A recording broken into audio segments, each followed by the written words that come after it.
Welcome to Kids Express. Join us as we see kids express their love for Jesus while developing their character. on Kids Express! Hi kids, welcome to Kids Express. We're so happy you're joining us because we are going to meet two young kids that share their love for Jesus in some interesting and practical ways. I'm Aunt Francine. And I'm Riley. Can you guess where in the world today's guest comes from? Can you also identify what island this is? If you said Bermuda, you're correct. Let's welcome Ava and Ashton. Hi Ava. Hi Ashton. Hi! Hi. So thank you for joining us all the way in Bermuda. So I see something on the corner of the screen there, and I have to say that yours looks a lot better than ours, but these are supposed to be hot cross buns? Yes. Oh, and tell us a little bit about what's in them. So they have raisins and cinnamon, and they have The frosting? they have frosting, and they might have a little bit of honey. Ooh. Do you like hot cross buns? Yes. So tell us a little bit about Bermuda. Well, Bermuda is a very nice island, and it has like a lot of beaches. I love the beach, and I know when I was recently there, since there are so many cars on the island, you can either rent a scooter or this really small car with one seat in the front and one seat right behind the front seat, and you can put your arms out through both windows. It's really cool. We got to drive around those to a few different beaches before we left. Wow, are the beaches lovely? Yes, the beaches are very lovely. So do you have an example of what the beaches look like? I think you brought something, but I've heard that they have kind of like pink sand from the shells. Is that correct? Let me see that. Oh, wow, you've got some shells. Are those the shells that you've collected off the beach? Yeah. Yeah, those are pretty. So tell us a little bit about the money. Ashton, can you tell us a little bit about the money there? All right. What do you call those? Are those dollars? Yes, the American dollars are like the Bermuda dollars. Okay. But they look different. They look different. Can you show it us up close? Can you hold it up nice for us? Yeah. Right there. That's interesting. So what can you buy for a Bermuda dollar? Do you know? Dollar, get the dollar, get the dollar. No, that's not the dollar. Is that like, can you buy like a candy bar with $1? No. No? This is what it's like. Oh, interesting. Wow. That is kind of interesting. So, Ava, what do you want to be when you grow up? Well, I want to be like a scientist, and I like slime, so I want to be like a very creative scientist. So Cool. you want to make more slime? Yeah. Who doesn't like slime? My daughter loves slime, I think it's a little too gooey. I love slime. But you like doing that? Oh, there you wow. go. Did you make that? Yes. I know I tried to make slime, but it didn't really turn out well. So you have some too, Ashton?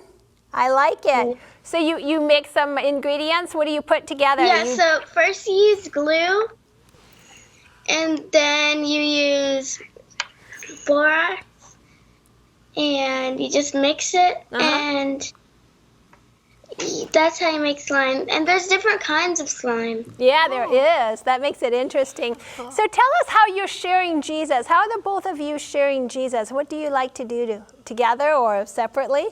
So I make things like wreaths and slime to give to people. Can we see one of your wreaths? Yes. That's beautiful. Do you give it to church members or neighbors? That's beautiful. Yeah, I'm giving this one to my aunt. Aw, you did a really good job. Very nice. It has a memory gem on it. How about you, Ashton? What do you like to do to share Jesus? I like to share. With your classmates, you share things? Yes. Yeah. Now, I know both of you also do something very fun at church. You sing together? Yes, we do sing. Yeah? So tell me a title of one of the songs that you like to sing. What's the last one that you sang? Do you remember? Well, it's called Masterpiece. Aww. Because each one of us are a masterpiece, aren't we? Yes. So if there's one thing that you would say you had to work on your character, what's one thing that the two of you struggle with that you have to do better? I'm struggling with my emotions. I get really angry or sad or mad very easily. Ooh. And yeah, That can be hard sometimes, especially when you're trying to share with people or do something with other people. and does it come out even with your friends, or is it mostly with your brother? Mostly with my brother.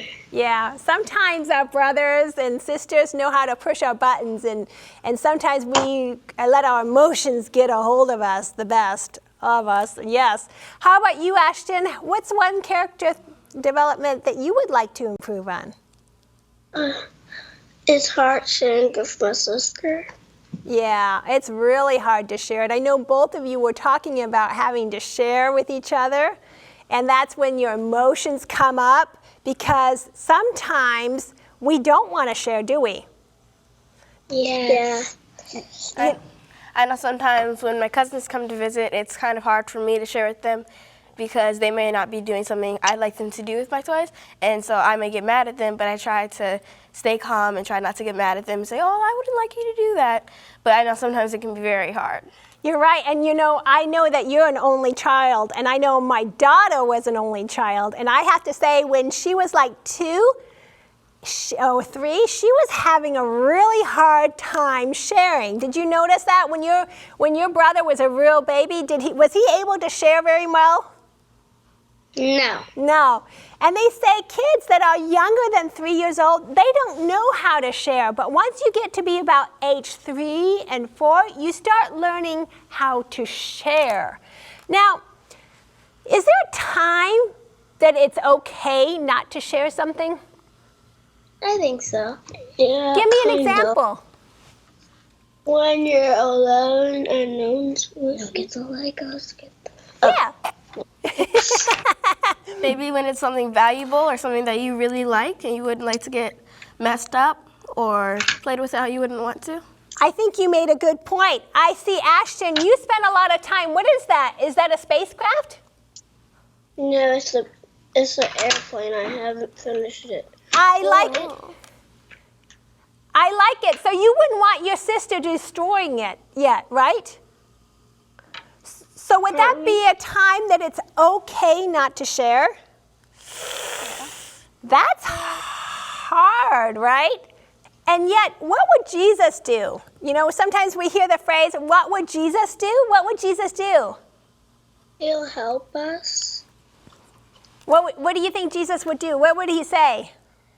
I think he'd say to share, but make sure that you're not letting them do whatever they want with it. Yeah, or maybe they can help you make it even if they get destroyed. It's really a hard call to know when to share and when it's okay not to share, because if you made a special project, right, Ava? What's something that really bothered you that your brother did that you felt like he could mess up? Because you're older, right? Yeah. So can you think of a project that you've worked on? Was it Legos or something else? It was something else. Can you tell us about it? Well, he takes stuff and puts it in my slime, and I don't really like that. And I have to sell it to some people, so it just messes it up. You're right. Sometimes, we want to keep things ourselves and for that reason. And sometimes we just don't know better. And your younger brother is trying to make it better, right? Ashton, you want to make things better, right? Yeah.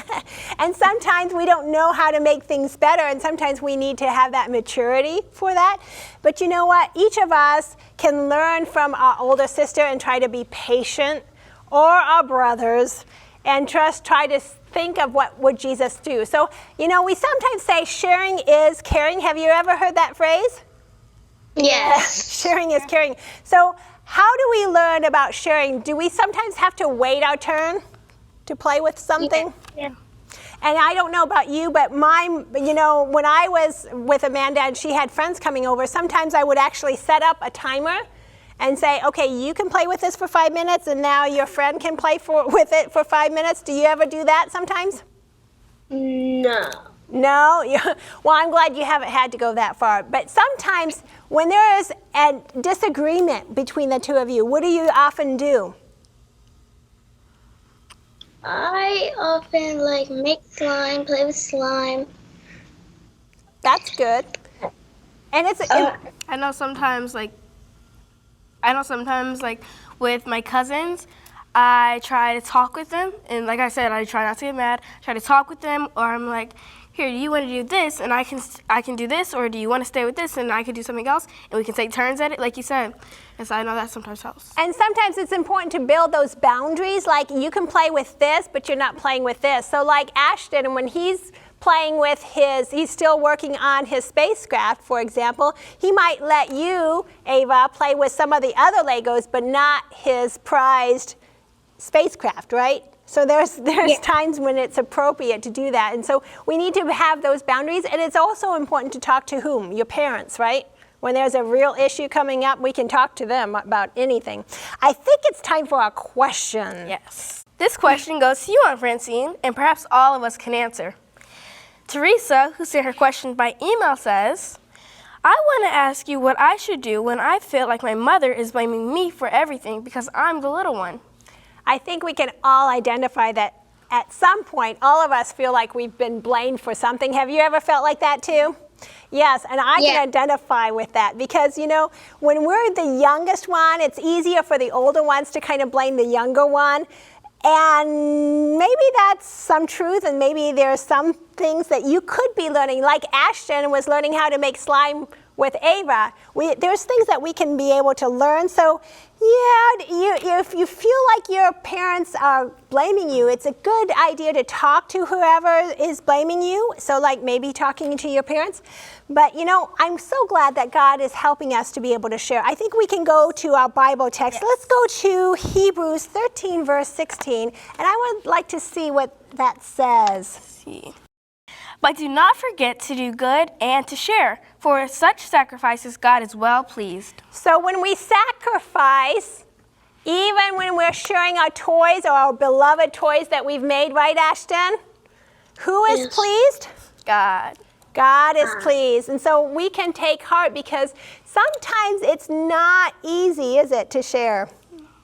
And that's important to have those boundaries when we're talking with each other and to know when it's appropriate to share and when it's not appropriate to share. So I'm so glad that we all have opportunities. So hopefully you've learned something about sharing today. And I want to thank the two of you. Thank you so much for joining us on Kids Express. This is really special. And talking about Jesus. I hope we all learned more about the importance of sharing and recognizing how to know when it is appropriate to share. After all, sharing should be fun, and we want to make others happy. We hope to see you on the next Kids Express. I can't wait to dive into these hot cross buns. Do you have yours?